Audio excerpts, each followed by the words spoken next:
Hello विद्यार्थी मित्रांनो, इयत्ता 4थी आणि 7वीचा स्कॉलरशिपचा रिझल्ट लागलेला आहे. तरी ज्यांना कोणाला माहीत नसेल की कसे चेक करावे, तर हा व्हिडिओ बघा. इथे सर्च करायचं गुगलमध्ये, क्लास 7 स्कॉलरशिप रिझल्ट 2026. याच्यात पहिली वेबसाईट ओपन होईल. इथं तुमची महाराष्ट्र राज्य परीक्षा परिषद. तर या लिंकवर क्लिक करून शिष्यवृत्ती परीक्षा 4थी व इयत्ता 7वी याच्यावर क्लिक केल्यानंतर हे इथं येत आहे तुमच्याजवळ. हे बघा इथं रिझल्ट, विद्यार्थ्यांसाठी अंतिम निकाल. तर याच्यावर क्लिक केल्यानंतर इथे सीट नंबर आणि आईचं नाव टाकायचं आहे.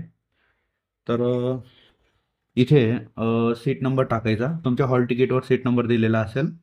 तर बघा सीट नंबर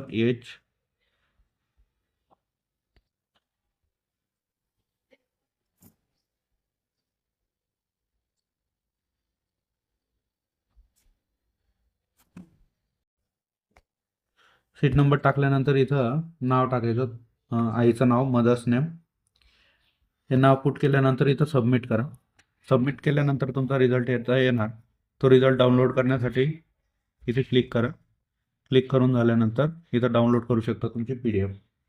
तर या प्रकारे तुम्ही रिझल्ट चेक करू शकता. आणि ज्यांना रिझल्ट चेक करता येणार नाही त्यांनी कमेंट करून रिझल्ट आणि त्यांचा रोल नंबर आणि आईचं नाव टाका. रिझल्ट चेक करून देईल. व्हिडिओ आवडला असेल तर लाईक करा, तुमच्या मित्रांसोबत शेअर करा.